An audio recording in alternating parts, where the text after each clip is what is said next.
So thank you for joining us today. My name is LaShan Simpson. I'm a professor in biomedical engineering here at Mississippi State University. I'm an associate professor here at Mississippi State, and I've been here for 8 years, and I'm going to be moderating our panel discussion today. Our panel discussion is Black in the Ivory Tower, a conversation among African American faculty, alumni, and students about their experiences in predominantly white colleges and institutions. Our discussion is brought to you by the African American Studies program here at Mississippi State University. And I want to thank our guests for joining us remotely and everyone viewing our discussion out there in cyberspace. Thank you for joining us today. So we are joined by 3 distinguished guests, and I'm going to go around and introduce them. First, we're joined by Nia Sims, who is a recent graduate of Mississippi State University. Nia is a class of 2018 MSU alum from Clinton, Mississippi, who graduated with a Bachelor's of Arts in Political Science, a Bachelor's of Arts in General Liberal Arts with concentrations in African American Studies, philosophy, and biology. She's currently in her first year at Georgetown Law and hopes to pursue a career in health law. During her time at MSU, Nia was a Presidential Scholar, Demmer Scholar, and LS Mamp Scholar. During undergrad, Nia also devoted her time to advocacy and educational work aimed at racial equity and righting the wrongs of health disparities felt across the state of Mississippi. We're also joined by another MSU alum. Welcome, Dr. Harvest Collier. Dr. Collier earned his bachelor's and master's degrees as well as his doctorate in organic chemistry from Mississippi State University. He joined the Mississippi Science and Technology faculty in 1982 as an assistant professor of chemistry. He was promoted to associate professor in 1988 and professor in 1994. He served as a chair of the chemistry department from 1996 to 1999 and as associate dean for the College of Arts and Sciences from 1999 to 2002. He was named vice provost in 2001. Dr. Colyer has also been a part of the leadership of the Black Alumni Association here at Mississippi State University. Next, we have joining us Professor Nia Davis. Professor Davis attended Morehouse College, Harvard University, and the University of Chicago. His research interests include the areas of philosophy, religion, and late modern African American studies. He currently teaches at Morehouse College and also works there as an administrator. His 2 daughters, Ilian and Anya, are students of Spelman College, and Professor Davis is a proud member of Omega Psi Phi Fraternity Incorporated. So it is my pleasure to welcome you all here today. And I'm gonna go through a few questions that we've lined out, and then also feel free to jump in and add anything else that you'd like to add to our conversation. So first, let's get started. I want to open our conversation with some of your personal reflections on the academic paths you've chosen, and importantly, where those paths have taken you as African American students and scholars. My own path, I'm a South Carolina native. I got all my degrees from Clemson University, which is a predominantly white institution, bachelor's in biochemistry and master's and PhD in bioengineering. And then I went to Rice University in Houston for a postdoc before joining faculty here at Mississippi State. And so what I want to know from you is, what did your educational paths look like, and what challenges did you face as they wound through predominantly white colleges and universities? So Nia, since your undergrad experience is most recent, we'll give our other 2 panelists a little more time to think about theirs. Let's go ahead and start with you. Yeah, so my path, I knew coming in I wanted to work with health disparities. I was very interested in bioethics.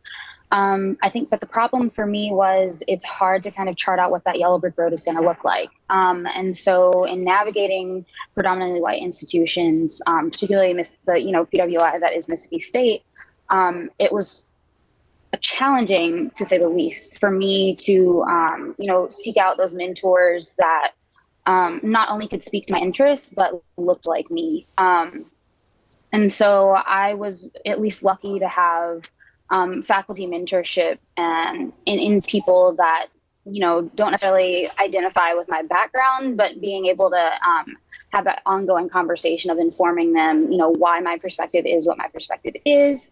I was very active in student government for the first 2 years at Mississippi State.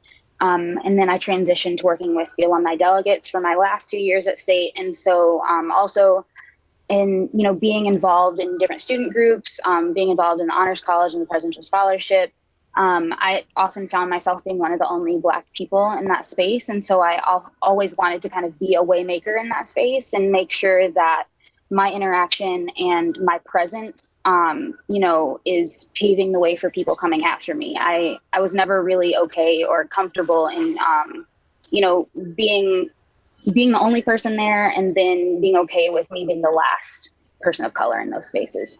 So yeah, that's the long and short of that. I like that. In the words of John Lewis, you got into a lot of good trouble, Nia. Okay, Dr. Collier, what challenges did you face as an African-American student at MSU in the 70s? Actually, I started at Mississippi State as a freshman in 1968, studying chemistry. Challenges at that time were numerous in many respects. You had to be self-determined for sure. The environment was mostly an isolated environment from an individual perspective. And interestingly, I understand that hasn't changed very much. However, if you're driven, and interestingly, I grew up in Starkville. As a matter of fact, my mother's house, I remember as a child sitting on the front porch, and I could see looking east the rim of the football stadium. But that's another story. Just, at Mississippi State as a student, you were, as a high school student actually, you attended an all-Black high school, and you're living in a segregated community. You never had maybe the training, I suppose, or the experiences that you need to cope in at a predominantly white institution. However, when cast into that environment, you discovered ways to create your own zones of tranquility and stay focused on what you were there for. And so you managed. I was interested in learning, period. Didn't care how it came. And so after completing a BS, I decided to pursue a master's degree. Major reason was, I thought you could go out and get one of these fancy jobs as a chemist and discover that no one was offering you jobs as a chemist. And so you stayed in school, which was nice. And that turned out to be a good experience. And then learning that a master's degree, you were just kind of in the middle. And so you really need to get a terminal degree if you were going to go and do anything else. And so I took that challenge on as well. So that turned out to be a good thing. And permitted the opportunity to go to industry and study, actually work as a research chemist. And another eye-opening experience, just to find out that professional life, you had to create your zones of tranquility in a continuing way. All the things that can happen to you that we mostly know about, well, they did happen. However, you learn how to navigate, and that certainly allowed you to make contributions in places that you desire to do so. I'll stop there for now. Thank you for sharing that, Dr. Collier. And we actually have, from my experience working with students, a lot of students that are still navigating that, because a lot of areas in Mississippi are still predominantly Black, and they've grown up in sort of siloed communities and then get here to Mississippi State, and it's a whole new world that they've never had to explore and navigate on their own. So, Professor Davis, you've been a student at Morehouse College, Harvard University, and the University of Chicago. For just to make everyone aware, Morehouse College is a historical Black college and university. And you now work at Morehouse as an administrator. So what was your experience like at these institutions, both as a student and as faculty? Well, first, thank you very much for the invitation. I think I'm the lone outsider. So my connection to Mississippi is only as a visitor, but it's been a thoroughgoing experience for me, to say the least. I'm from Atlanta, so to visit Starkville is a refreshing respite from the bustling city. But my experiences were quite unique because after having left Morehouse and gone to predominantly white, very powerful, elite driven, I think is another variable to be considered because of what they assumed about their own value in the world. And what I had cultivated to be a certain value in the world through my attendance and interactions at Morehouse. And so one interesting factor is leaving Morehouse, I was told by many professors, your job, go to these institutions, comply with their academic requirements, and leave. Your job is not to save them. Your job is not to change them. They were there before you were born, and they will be there when you're gone. And so you have to sort of take that with a grain of salt to say, well, all of my recalcitrance as a student in Morehouse, my great desire is to protest. We protested everything from the food to parking meters. And so you had to learn to pull that back a little bit. But interestingly enough, because of the field I'm in, and others, our other two guests can probably give much weight to this, certain areas usually have more representation than others. So in the three fields represented here, Ms. Sims might have a larger percentage. I mean, if you go around, political science is one of her fields. But as she knows, in philosophy, wow, yeah. So when I attended Harvard, as an example, that was quite interesting because I had already fortified a certain value for myself in the world that I had garnered from my experience at Morehouse. So I know this is going to sound redundant, but I felt really good about myself coming from Morehouse, such that there were several of us who were in school there together, roommates and so forth, that we would always fortify ourselves by interacting purposefully to make sure that we rebuffed the slings and arrows of very elite environments. And so we would jokingly, but nonetheless, as Freud would probably imply, there was a bit of seriousness that we were studying dead white men who gave little regard for Black men or women. But interestingly enough, the paradox was we loved reading these people. So we read everyone from white supremacist Nazis like Martin Heidegger to Immanuel Kant to Hegel. And then I found comfort in certain professors who at least took it upon themselves to know more than what their upbringings offered. So Hilary Putnam was a professor of this sort.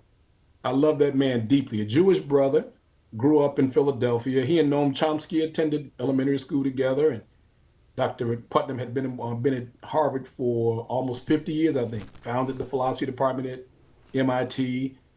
And interestingly enough, I'm from Atlanta. I grew up in a less than, favorable community, I'll say. I'll try to euphemize. We really didn't have much there on the material side. And so me coming from my background, him coming from a Jewish community in Philadelphia, he would often give an account of, it was interesting because for me to be in this environment, I had been so used to very close and familial ties with my professors. I mean, at Morehouse, we would get the keys to a professor's office and sit in there all day. Right? It was as if he came to our office. We'd be in there arguing and yelling and screaming at each other. And the professor would go in and out as if he was in our space. But then when I got to Harvard and met somebody like him, it was comforting because the issue was intellectually he respected me. And another one was Richard Reinhold Niebuhr. He's the nephew of the famous theologian Reinhold Niebuhr. And he, again, extremely supportive. So I always tell my students, it's very interesting when you can find individuals who are receptive to difference without conflating it. So it wasn't a matter of us being the same, but he respected me for my difference, both of them. And these are two representative scholars that I respected deeply. And then quickly at University of Chicago again, it happened again. I felt really good about going there, more because I was intellectually interested in what the school had to offer. And luckily for me, it wasn't a necessary condition, but it was an add-on that I found professors again who were receptive and they were non-Black. And again, that was part and parcel of the area in philosophy. When I was there in Chicago, there were no Black people in philosophy. So you had the option, sit in class, learn the material, leave class, and engage with people like yourself. But again, I was lucky enough to have professors who were very receptive, very nurturing, not on the racial side, mind you. And that's something we can talk about. We never had conversations about race, but they were respectful enough to allow for me to be wrong in public and to help me work through issues. So my experiences were positive on that side. There were a lot of negatives.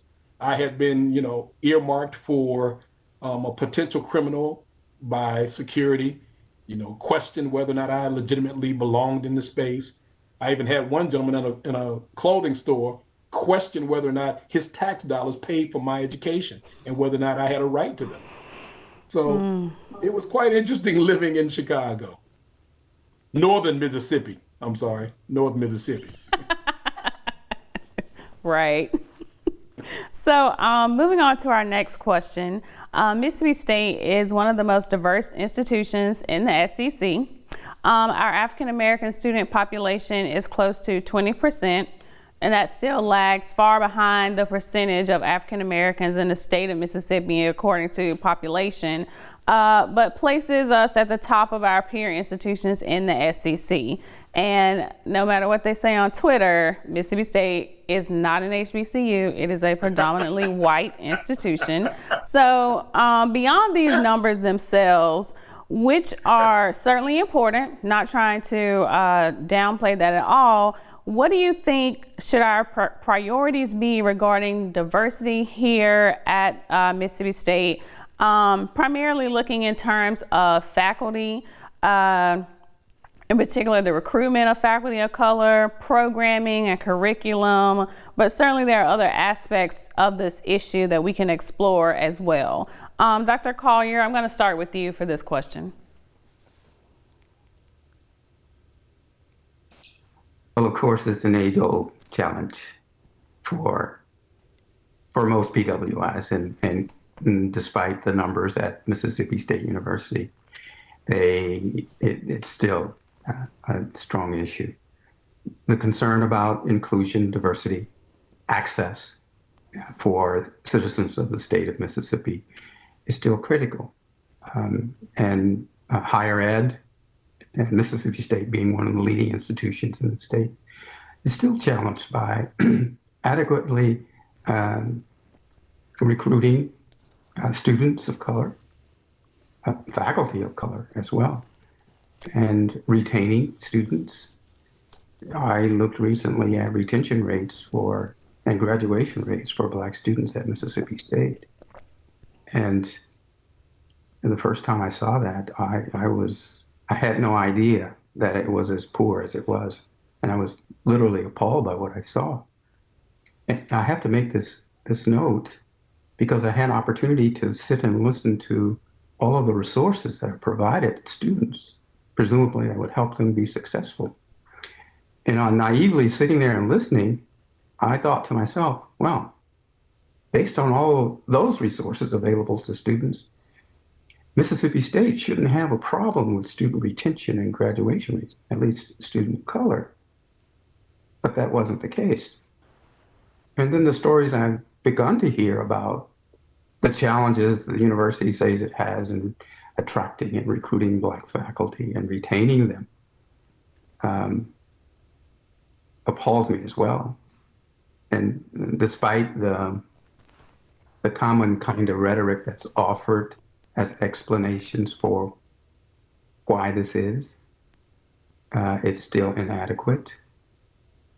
I think folks recognize that it's inadequate, or at least they're beginning to recognize that it's inadequate. But I don't think they've learned yet what's required in order to reduce that inadequacy. I suppose we could tell them, Dr. Davis.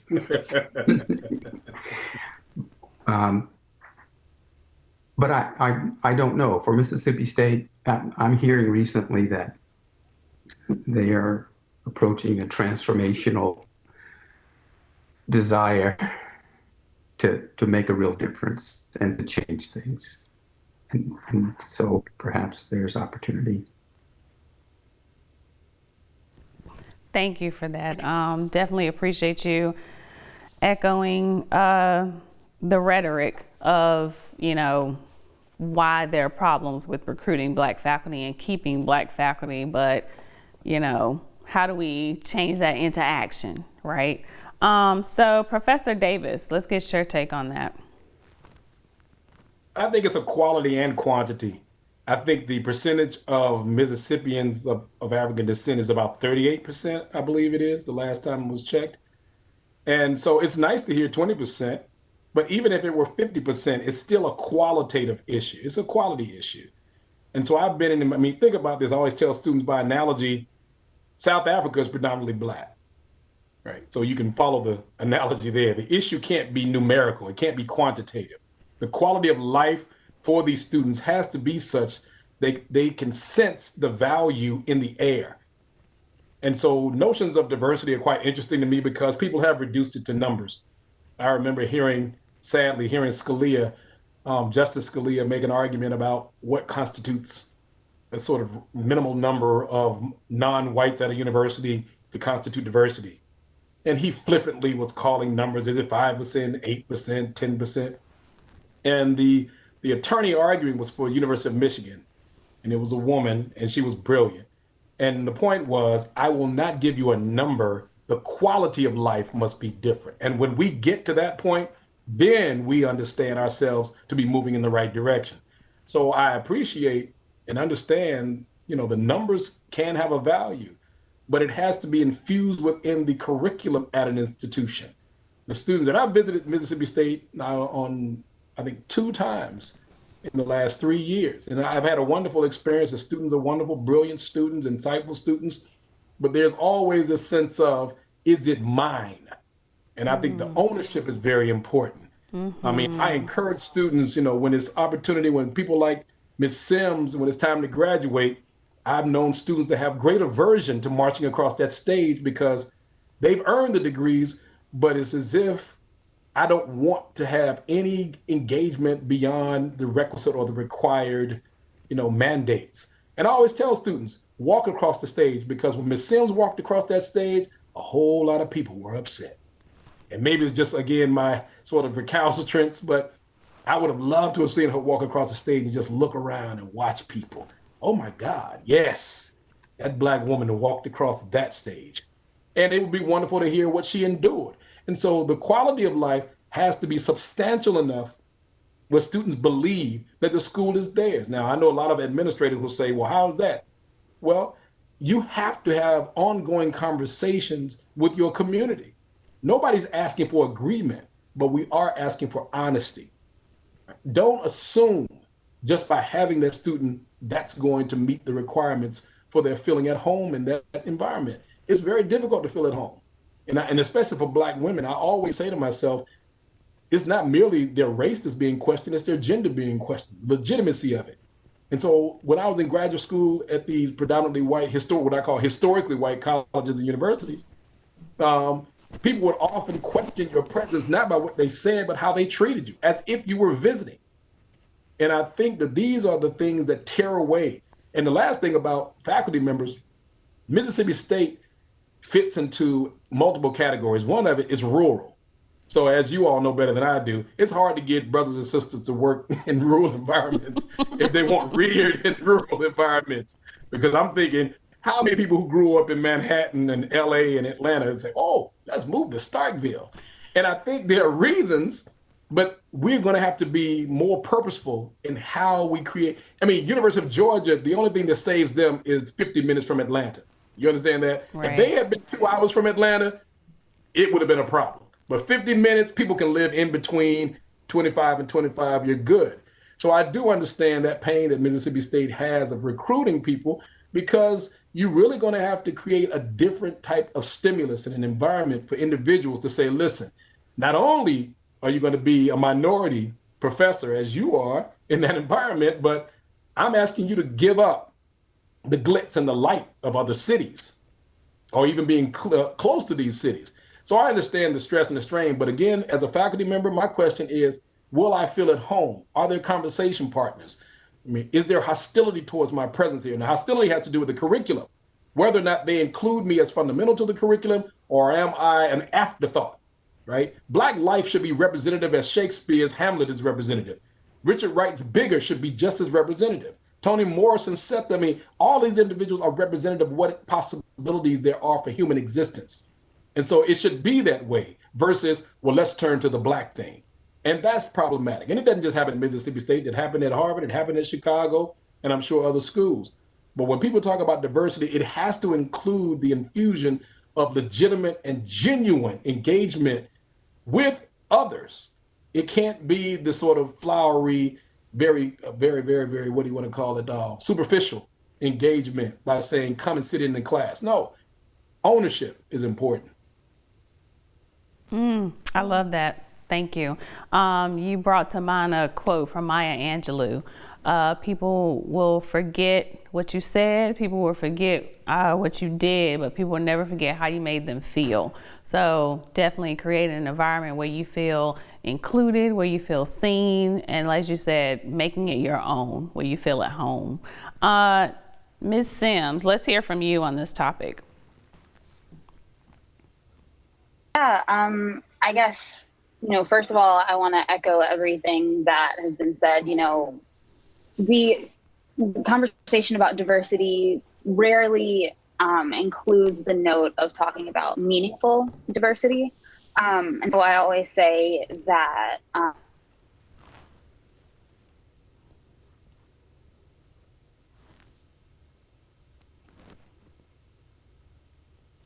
Uh-oh, we lost her.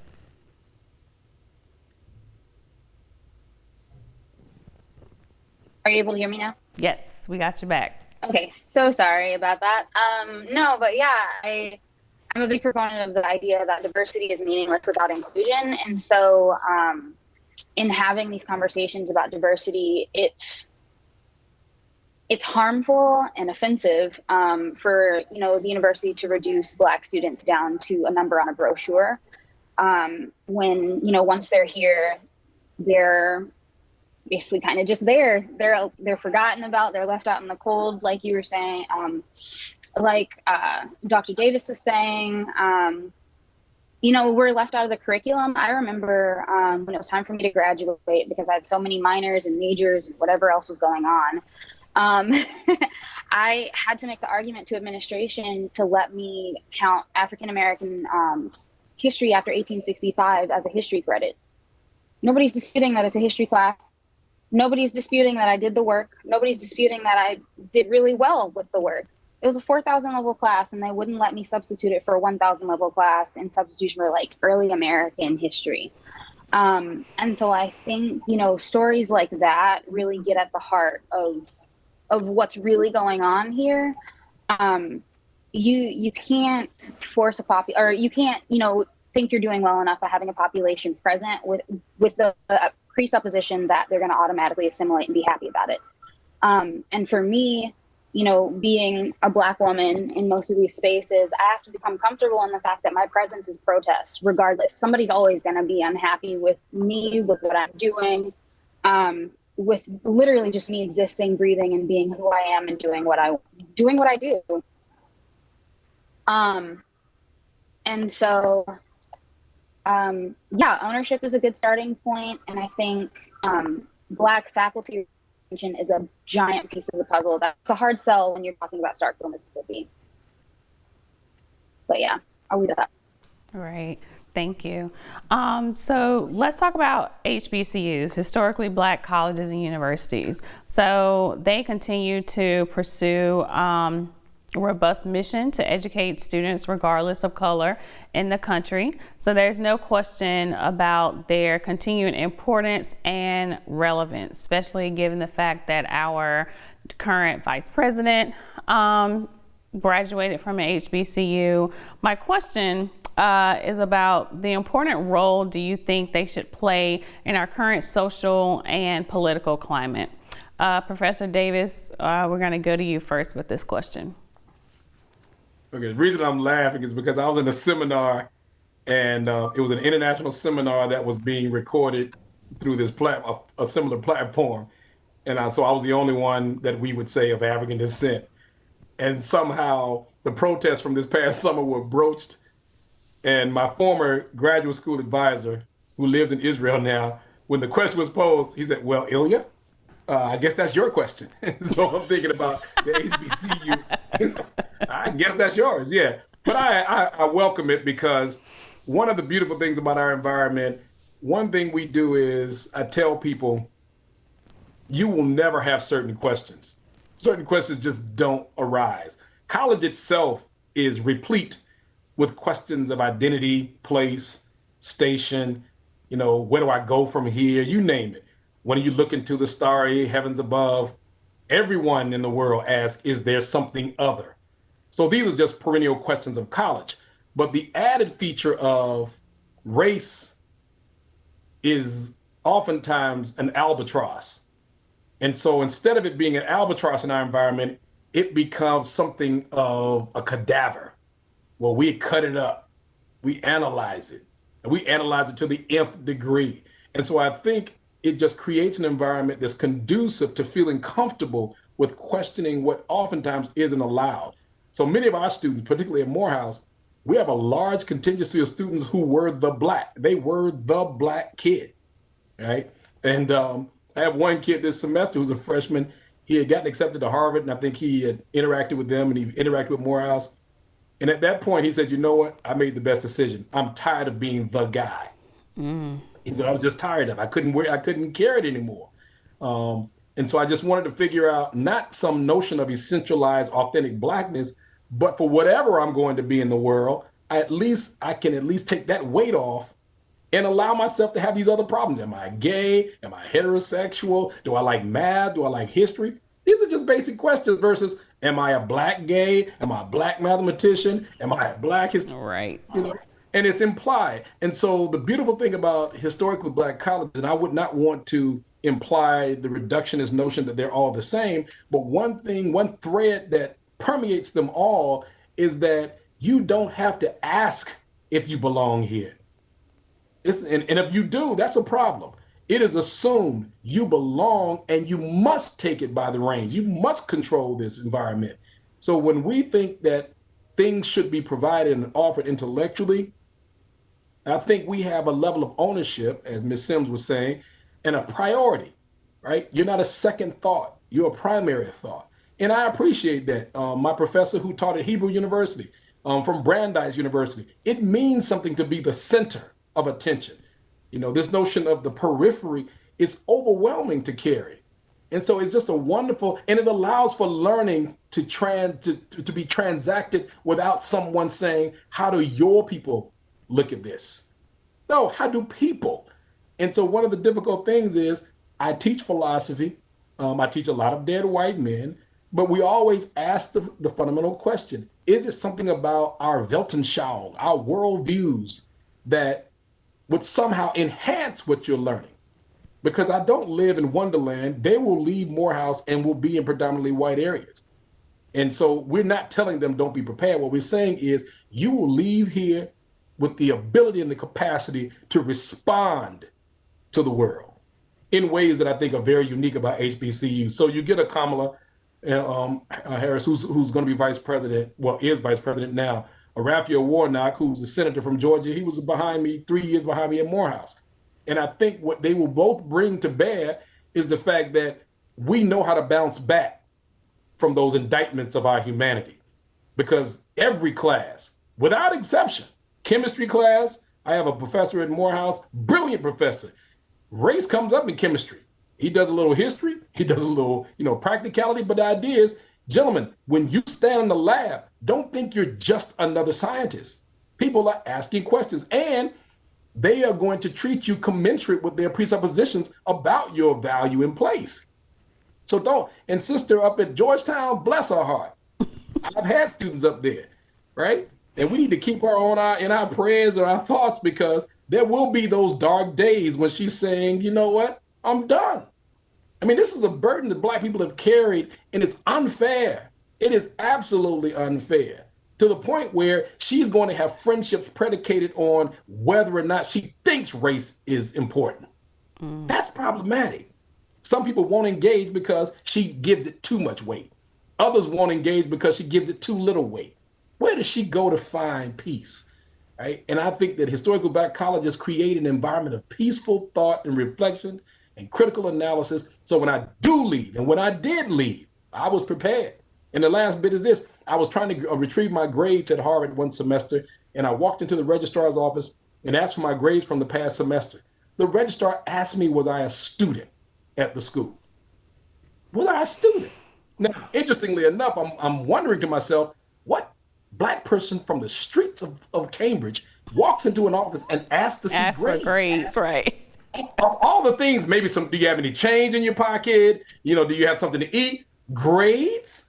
And interestingly enough, my advisor that I told you about, Richard Reinhold Niebuhr, was standing right there filling out a form, and he turns around, beat red. And he said, I will vouch for him. Of course he's a student. And the woman went back. She apologized to him, not me. And she retrieved the grades. But interestingly enough, he did not understand he was still offering me humanity through him. So I was still the second thought, right?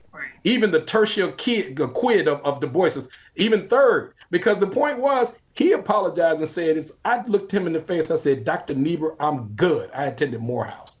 That's exactly what I told him. I said, I was prepared. They told me to be ready for this. And I think that's a major evaluation of what these schools have done for us, to prepare you to say you are as good, don't ever recoil, and be prepared. Because yes, she was offensive, but I was fine. I said, I understood that. I was waiting for this moment. You've always questioned my presence here, right? ID or not.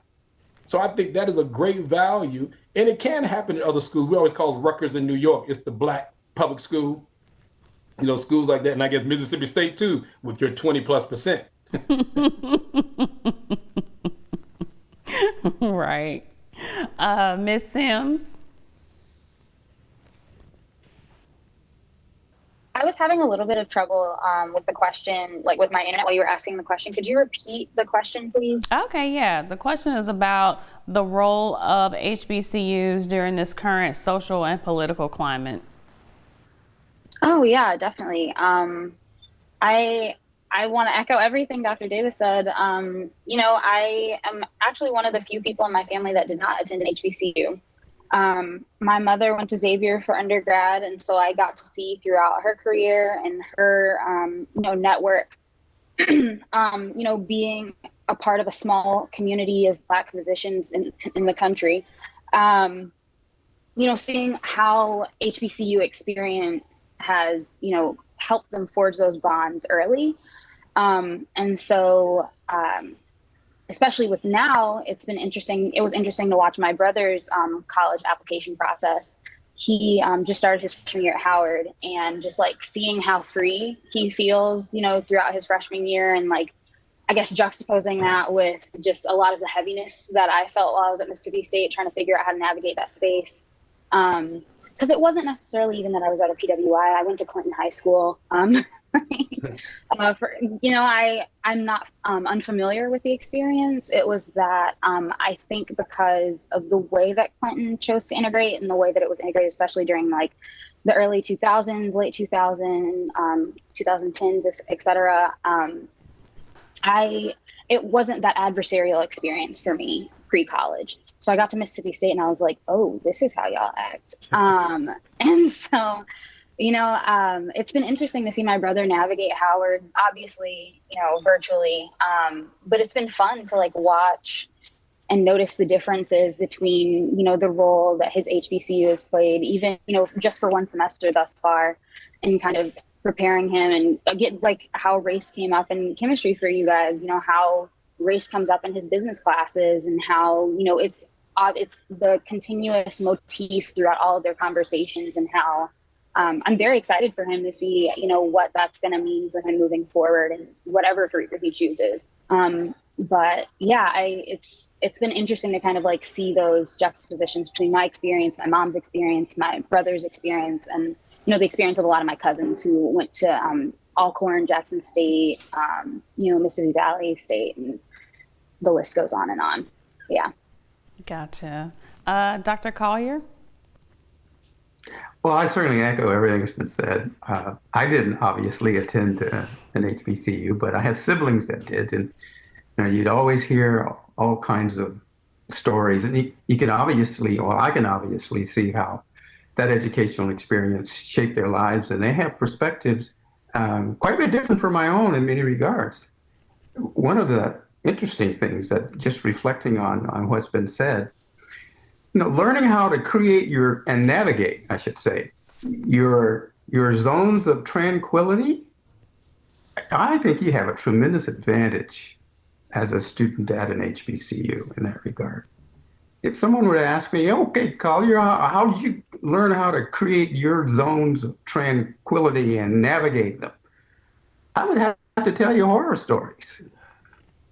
There's nothing wrong with experiential learning, but because it lasts. Yeah. It can equip you for some very interesting experiences down the road. Nonetheless, if I had my rathers, I would have rather learned how to create those zones of tranquility and navigate them from the perspective of HBCU education.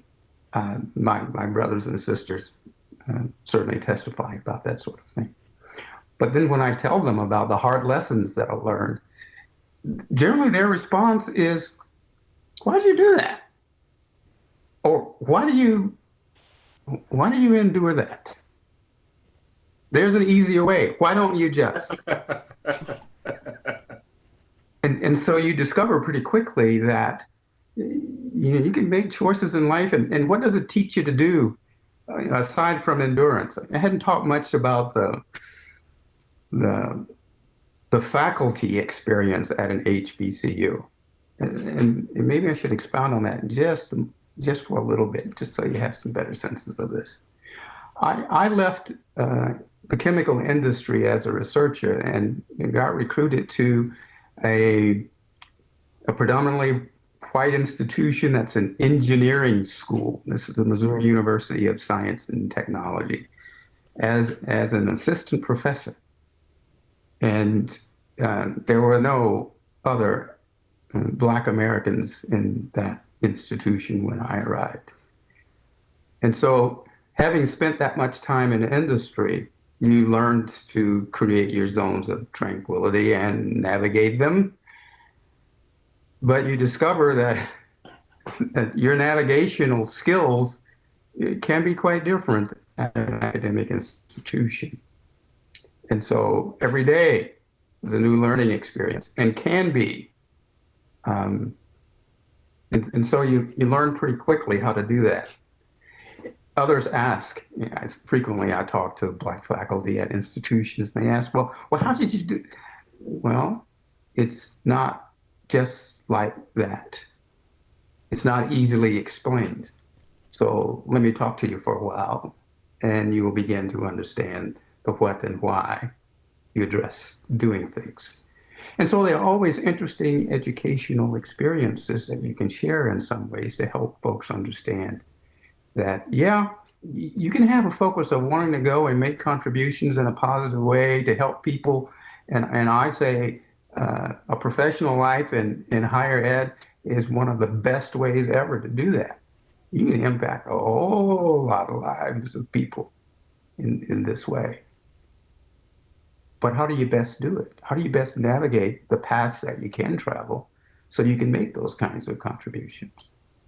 And so I truly think that the HBCU orientational experience that you get is, you can't buy it. You have to use it. It's something that you earned, you experienced yourself. And so I have an older brother and an older sister that kind of shake their fingers in my face sometimes when we're having these kinds of conversations. And And I understand. I've learned from them. Dr. Collier, you brought up a good transition into my next question. So you talked about some of your horror stories, and I kind of get often from students, they feel that their experience is unique, and what they're going through or enduring in classes and other interactions with students and professors, that they're the only one. So I always think that it's good to kind of let them know that you're not alone, and then find another way to handle it. So over the summer, there was a hashtag that trended on Twitter, Black in the Ivory. I don't know if you all are familiar with it, but it was Black people that are graduate students, postdocs, faculty, all sharing sort of their horror stories being in the ivory tower. And that being at universities. And so I know for me, I have there were stories of, people that were faculty being, someone thought that they were the janitor in their department. I know for me, in my experience, at the height of the diversity of faculty here at MSU, there were 5 Black faculty in the College of Engineering, 3 women. And I always had to introduce myself. Every time I met the same people over and over again, they never seemed to remember me. And even now, there's only 2 Black faculty in the College of Engineering, and people still, somehow seem to not know me. I've been here 8 years. I don't know why they don't know me, even though they have no problem remembering the new white guy that started 2 months ago. Everybody in the whole college knows him, but nobody still knows me. And then also I remember, having issues with, students feeling that they could give me advice on my teaching outside of the course evaluation, sending me emails about, maybe if you did it this way or you didn't handle this right. And now the way that I handle it is always call them in for a face-to-face meeting. You're not going to bully me over email. You're going to come to my face and tell me that. And I always ask in that meeting, would you have sent this to, and I'll name a white male professor and ask if they would have sent that to them. And I can always see that light bulb come on when they're like, oh, So I want to hear some of your horror stories, not so much just to, let's whine on for a little bit, but what have you learned from those experiences? Let's start with Ms. Sims.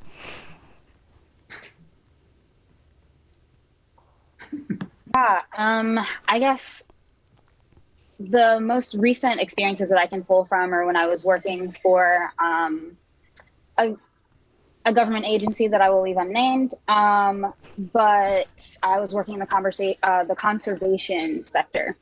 And so that whole sector is, as we all know, very white, very male space. And so I remember my first day in the office, once I had been hired on as full-time staff, and somebody assuming that I was the intern. I was like, y'all don't have fall interns. How where is the confusion coming from? I remember we were hosting a study tour with people from sub-Saharan Africa, and all of the participants from sub-Saharan Africa pulled me aside and they were like, so you work for this agency? And I was like, yes. And they asked me 5 times, and I was like, where's the confusion coming from here? And they were like, we honestly did not think that agency hired Black people. They've only had us interacting with, people that don't look like us. And I was like, that is very interesting. I remember times in college when, I was doing research, particularly in the social science realm, and people assuming that, I wanted to do race-based research, which I did, but let me tell you that. Don't come in with all these presuppositions. But I think through all of those experiences, I realized that, you kind of have to laugh it off and explain or lead with a question. I really like to ask questions, like, so people have to sit with what was really going on in their mind. What leads you to this conclusion? Why do you assume that I can't perform an XYZ function? I remember one time I had to do a fill-in lab at State, and I was in a physics section that wasn't my normal section. And I'd done the math without a calculator for one of our calculations, and the girls that I was partnered up with were like, I don't think that's right, and like did it with the calculation and didn't even acknowledge me, like moving on. And so I turned in a completely different lab sheet than they did, and of course got a better grade. But just people automatically assuming that I can't do the work by how I look, and just like take the time to get to know me. I'm a big proponent of discussions, questions, and like sussing out those types of things. So when people are comfortable to come in with their own presuppositions and not really search out why those are what they are, I'm hesitant and suspicious, at least. So I'll to leave it as positive as possible, but I've definitely had those experiences, and just like, you learn how to deal with it a little bit more each time, but also having those zones of tranquility in that community of people to be able to talk about that with, and who have that shared experience, because I think that's what's really isolating for a lot of students, or too many students, at least at Mississippi State.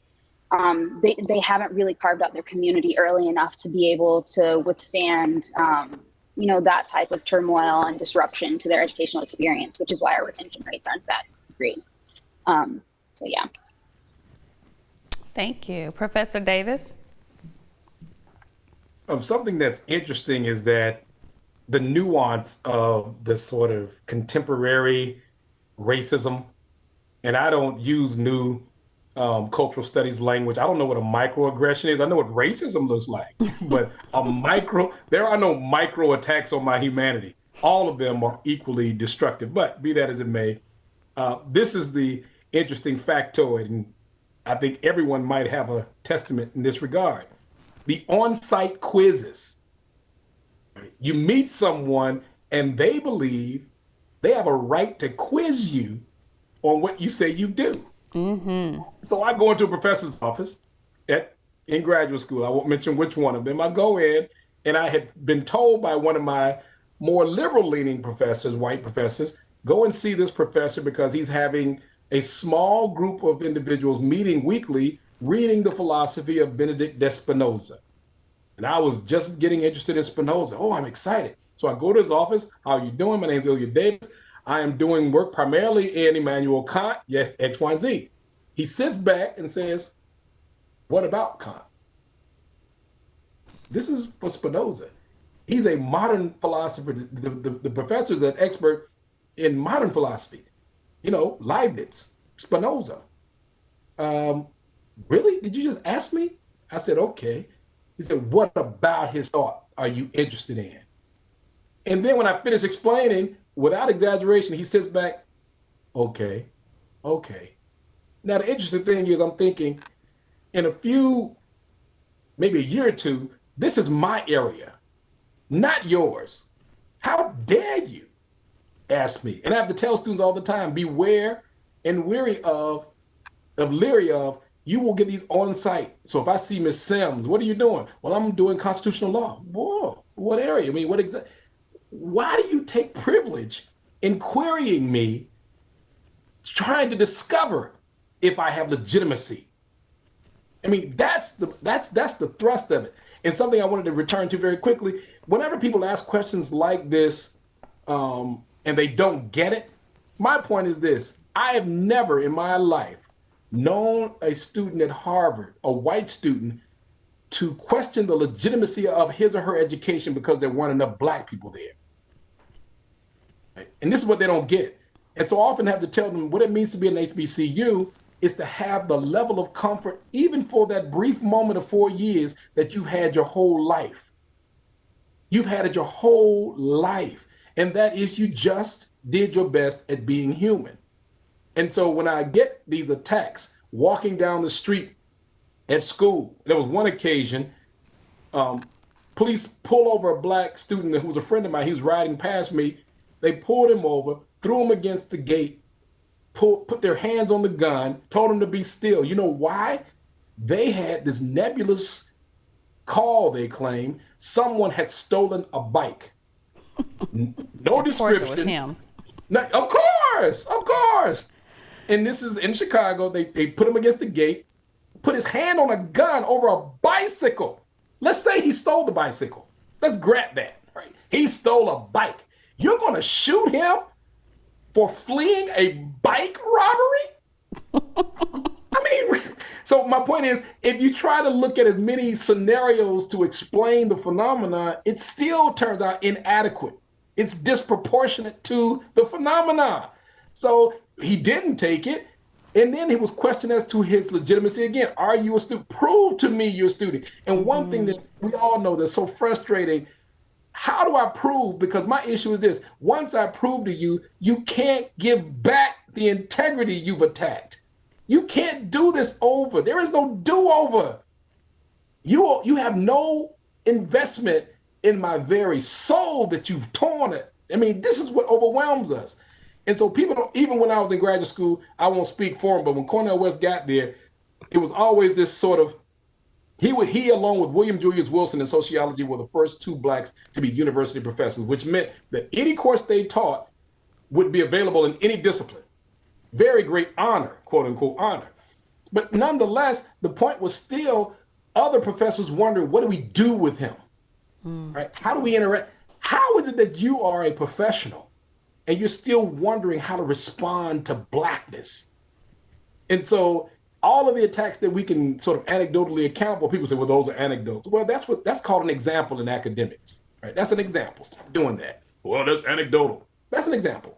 And so part of the examples is to forge your sense of what it means to indict someone's humanity under the assumption of propriety, right? Well, I'm just doing this because my job requires it. No, it doesn't. Your job does not require you to do this. And so even my experiences being in Chicago, I wasn't asked about being a janitor. I was asked, and this is the one that I don't think people want to talk about. I was asked by a black woman janitor if I and another black student belonged in the building. I mean, this is the insidious nature of how racism functions. Right. She was on duty for the concept of race. She was on duty. She asked two black men walking down the hall, do you all belong here? And interestingly enough, both of us attended Morehouse. We laughed at her. And for a second, I must admit, we got very classist for a moment, because our point was, beg your pardon, do we belong? Beg your pardon, madam. We're graduate students here at the university. And then she apologized to us. But again, only after having demonstrated, appropriateness, authenticity. This is hard to do. And so all of my attacks were oftentimes these nuanced attacks, such as, are you working with the black person? I've had someone ask me this. Are you working with them? I mean, do you want to do? And I had to tell one of my advisors, interestingly enough, a wonderful man, Michael Forrester. He does great work in philosophy. And I told him how frustrated I had become as a graduate student. And he literally said, I understand. Not that I understand, but I get it. You're tired. And I love the fact that he allowed me to say what I needed to say. And he respected how overwhelmed I was. So when I was in graduate school, I would go home to I had a Morehouse roommate who was in law school at the time, turn the lights off in my room and put on Daryl Coley or put on Sam Cooke and turn the lights off. I did that not for me, but to save other people. And I'll let that go, right? It was for other people that I did that. I echo that. Dr. Collier? 1,000 things. When I reflect on the academic experience in higher ed as a faculty member and administrator, and I don't know, maybe Dr. Simpson, you'll appreciate this as well. When you're determined to contribute to your teaching, research, and service, and pursue your professional goals, but you're constantly navigating rejection, isolation, microaggression, macroaggression, marginalization, and other shuns that you encounter. You know, after nearly 40 years of that, you kind of step back and you ask this question. What does living a life like that, I mean in academia and enduring all of those shuns, what does it do to you? Actually, I started writing about that. And it's kind of interesting when you have opportunity to do reflections like this. And so you start to think about those shuns. You know, you may call them horror stories, but to me, it's kind of amazing that you use your navigational skills to navigate that. Let me give you some examples. Yeah, this should raise a hair on your head. My office door had my name, on the wall, not on the door, but on the wall right next to the door. And I remember coming from a study session with my chemistry students one evening and discovered that my name had been removed from the door. And so I go, oh, this shows you how the mind plays tricks on you, right?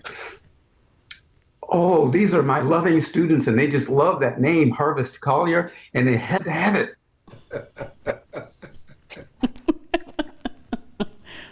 So in a few weeks, I got my name put back on the door. 2 weeks later, yes, it had been taken again. I said to myself, man, they really love me. I remember having a conversation with the department chair about it. And it was one of those conversations, people don't like to have. But I forced it. I asked him, why do you think they keep taking my nameplate off my door? He said, well, I don't know, but I'm going to make sure they epoxy it and glue it on. Then put screws in it to make sure it stays. Well, it did. But, every day you get a research program going, for example, and you get your funding and you publish your papers and you attract the graduate students and you do all of those things. And it's something that you don't like happening. Again, you're being indicted because of your humanity, the color of your skin or whatever. Interestingly, you have a sense of what's counted as you making contribution as a professional. Mm-hmm. You're teaching, and when they started doing course evaluations by students, and your research, you're getting funding, and you're publishing papers, and you're on 50. Dr. Simpson, I hope you're not doing this. You're on 15 different committees. Just because you are the one Black representative that they can point to. Mm-hmm. And see, these are the paths that white people follow to be successful. Why is it that we're forced to have to follow that path as well as navigate your way to that path and still not be recognized in a comforting way, at least, that you're making significant contribution? To me, that's horrible. Talk about let me tell you a really subtle thing. I know you all experience this. One of my roles as a vice provost was to speak to parents when they bring their students to school to pre-register for courses in the fall, and then they have all of the orientation sessions. Well, my responsibility was undergraduate student success. All students needed to be successful. And, the strategies that I started implementing were working really, really well. And so I was asked, well, you need to go and talk to the parents and tell them, here's how we're going to have your students be very, very successful. And so we call it pro days. Every day, every pro day, parents would come. You get 1,000 parents sitting in a room. And you step up there to talk to them and to tell them, here's how we're going to make your students successful. They're going to be really good students, and here's why. And then after that session's over and they get their little tours, we'd all go for lunch. And the one comment that I just thought was just humiliating in many regards is when they would tell you, you sure speak well. What?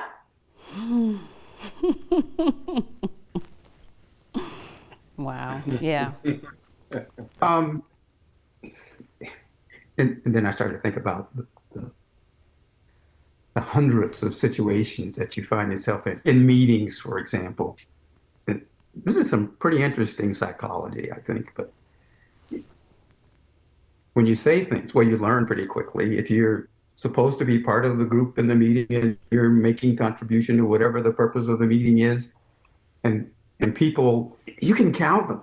I mean, if you pay attention, you see it happen and you know it's going to happen. You can even say things to prompt it, and you see it.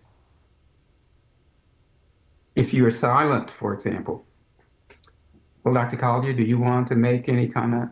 I recall saying at one time, no, I really don't, because if I did, you wouldn't pay attention to it anyway. I don't say things like that, and they knew it. There were 28 people in the room when I said that. And there was silence for 30 seconds. No one said a word until I spoke. And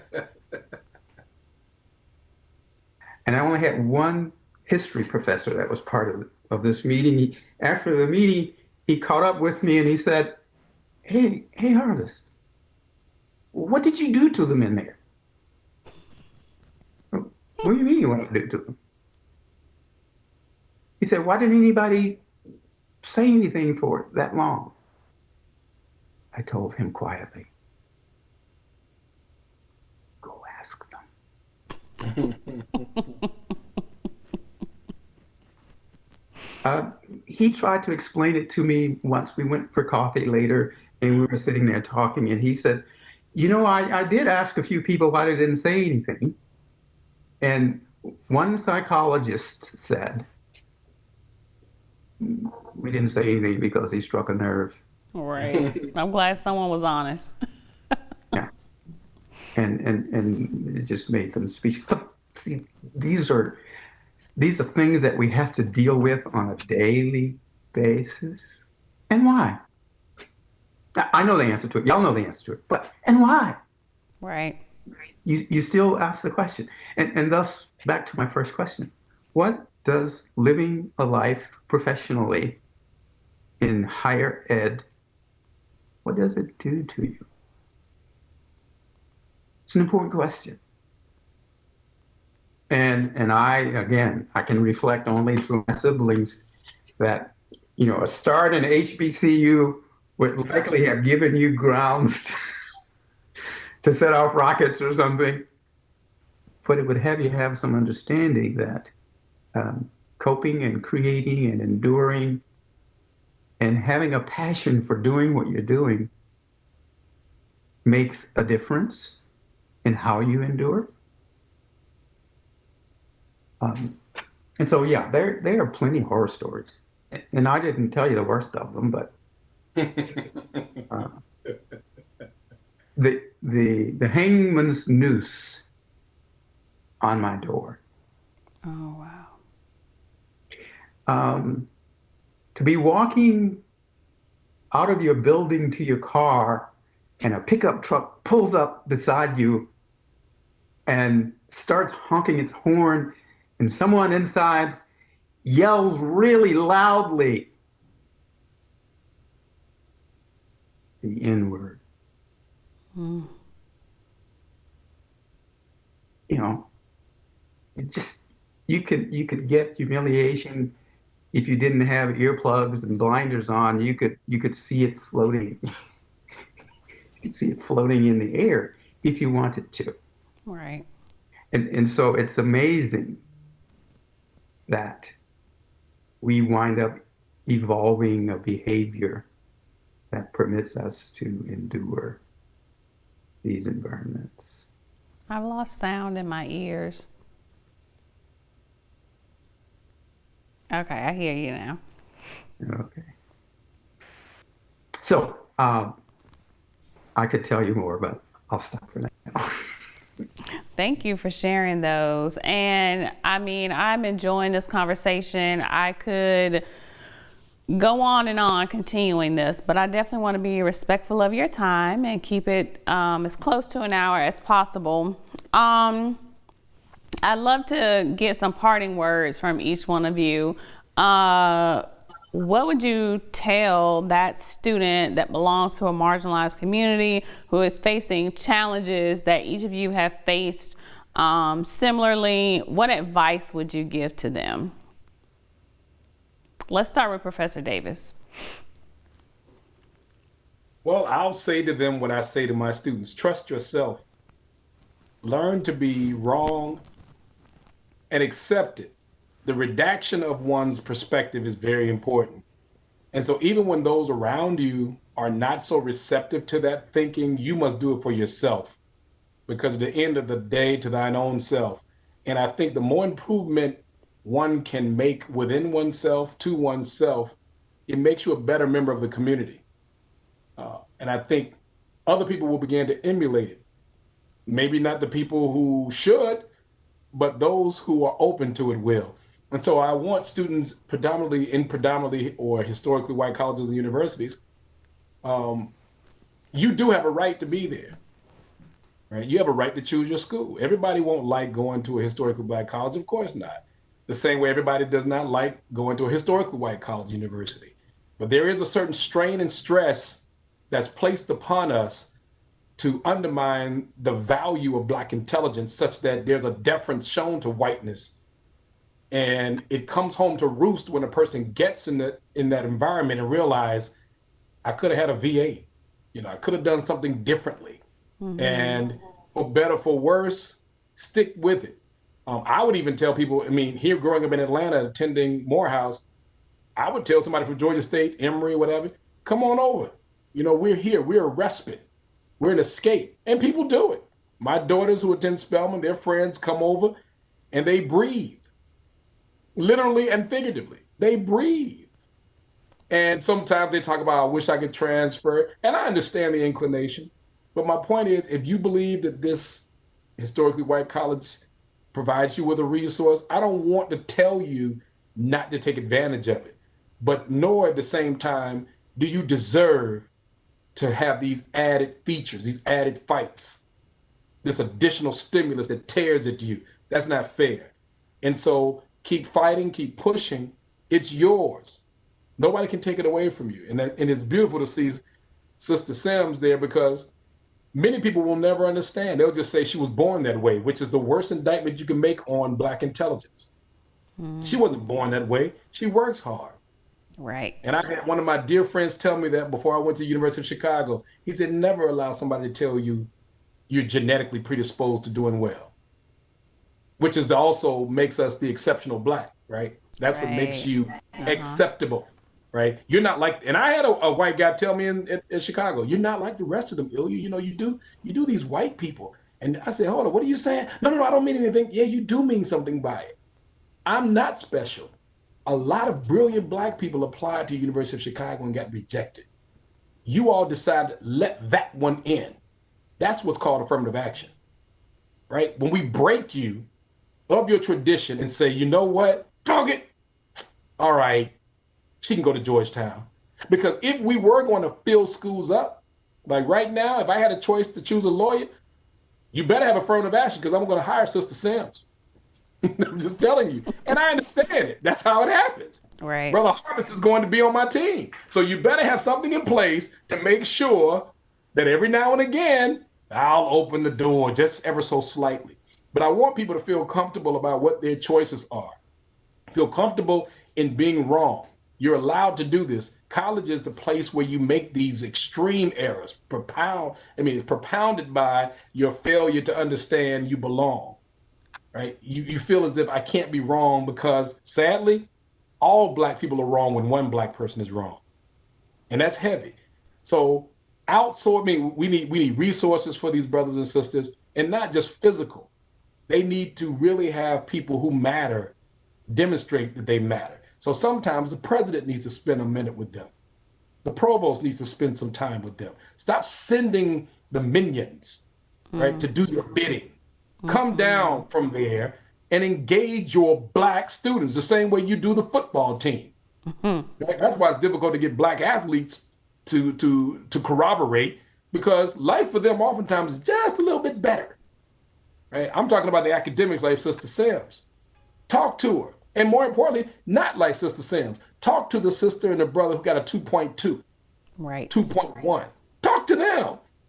Because they probably would have done better if they felt as if you cared. And the last thing is, as a philosophy statement, one of my old professors, John Hoagland, would say, one difference between humans and artificial intelligence, or higher level computer imaging and computer training or learning, is that the difference between human beings and these technological advancements is that human beings can engage in a philosophy of I give a damn. Right? That's the difference. And computers, I don't believe, will ever be able to do that. To engage in human or in interaction and give a damn. Like, this matters. I care. That's what administrators need to understand in these universities. Show that you give a damn. Don't tell other people to do it. You do it. Right? So when you have your little dinner and your soiree, randomly choose a brother and a sister. Don't choose the one you trust. Right? That's the challenge. Don't choose the one you think will say what you want to hear. Right. Choose randomly. Walk through campus. Excuse me, sir, ma'am, dinner at my house this weekend. I'm telling you, it would change it, because they're going to spread the word. They will spread the word. These white people ain't that bad. Thank you for that. Ms. Sims?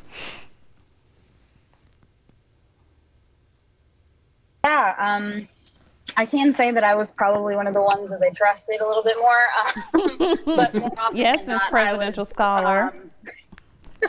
Yes, so my experience, I will acknowledge, was very different from a lot of Black students at Mississippi State's campus, but I always tried to make sure that I use my ability to occupy that space to bring some others along, or at least make it very clear to administration that they weren't doing enough. So my advice to a student that's struggling with, not feeling like they belong, I would say, find your community, identify your why. Number one, that one driving factor, that goal that kind of tethers you to your humanity, the earth in general. Identify a community that's going to, help you hang on to that. A community in which you can have those tough conversations. It doesn't even necessarily have to be a like-minded community, but a community of folks that are willing to go there, to have the uncomfortable conversations that might make them uncomfortable, that you might be uncomfortable in, but people who genuinely respect and acknowledge your humanity and personhood, regardless of what your identity is. Let's see. Oh, and then one big thing for me also was just seeking out mentors. I ended up with a lot of my mentors through just kind of osmosis and like being where I am. So being where I am and doing what I do in general, which is why being tethered to your why is so important, because operating in a space in which you are passionate about what you're doing, in which you're comfortable, in which, you're motivated, you exude gravity upon others to, come within that sphere of interest, and for people that will be willing to help you along. So seeking out mentors, but also being comfortable in what you're in what you're passionate about, and trusting that inertia will take its course. But yeah, definitely seeking out mentors, peer mentors, faculty mentors, all of the above. Thank you. Thank you. Dr. Collier, have you wrapped this up for us? Well, I think of a lot of things. One interesting observation is that for Mississippi State students, I understand roughly 40% of them are first generation. And for students of color, generally first generation, low income. And inherently, that background brings in a lot of challenges for students. I talk to students all the time about ways to learn what the expectations are. Not that you have to fully understand it or understand the world of people that you'll be in when you go to college. You probably have skills already inherently that are going to help you navigate the environment. It's just that those skills haven't been exercised yet. And I like the idea of having others, having a community so that you might share notes so that you hone your navigating skills. The environment that you encounter is not going away, soon at least. Yeah, I understand we're working on it, but if you wanted to understand the environment and you found a way to learn about truly what the environment is, I think you would be blown away in that understanding and probably lose all kinds of motivation about going to college. But I'm here to tell you, student, don't let that faze you. You're here for a reason. And if I ask you what those reasons are, or that reason is, you're going to tell me one or two things predominantly. I'm here to get an education so I can get a good job, or vice versa. And I says, if you're intent on that, then of course you can do that. You must. That's why you're here. Learn what the expectations are. And then discover how to meet the expectations. That means you got to go knock on some doors and open them that you'd probably be reluctant to do. But grit your teeth. This is your life you're creating. What is it that they can tell you when you went in there to ask the question? They can either answer it to satisfy you or not. And if or not, there are other places you can go. Right. And to me, that's really key. In coming to an appreciation that just because people travel that path, they get to where they want to go. If you discover it blocked, there's another path you can follow. And that's your motivation, to have an understanding of that. And then work hard. People complain all the time. If you don't discover how to work hard, then you're losing your opportunity to do what you've come to do. And I would tell them, if you don't know how to work hard, come talk to me. I'll help you understand how to work hard. Let me give you some examples of working hard. And actually, once you do that, it's pretty easy to work hard. Right.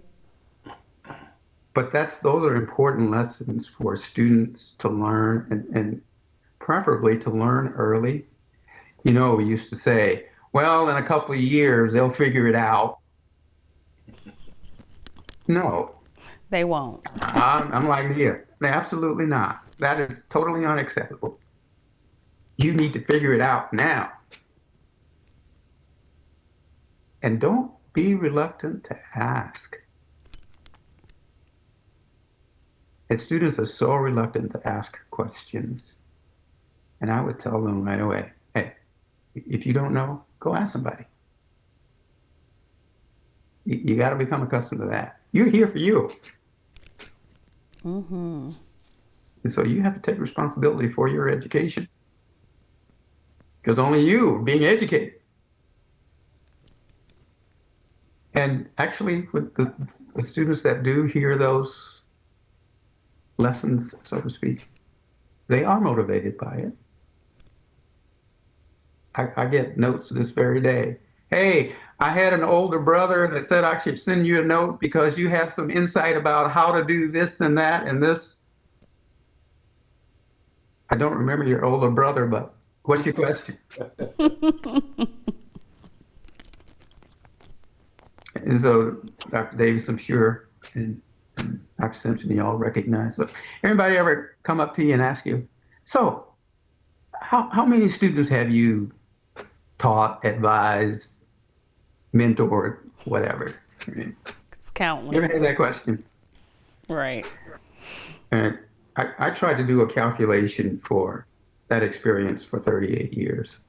I haven't come up with a number that I have faith in, but it's large. And I didn't know other people were keeping count of theirs. Yeah, I only could do an estimate. You know what classes you taught. You had an idea of how many students were in it on a regular basis. I was fortunate to participate in teaching general chemistry, so you always had 300 students or more in the class. And if you did that for 2 decades, it's a lot of students. Well, thank you all so much. This has been great. As I said, I have so many more questions and I could keep this going probably another hour, but we're going to wrap this up.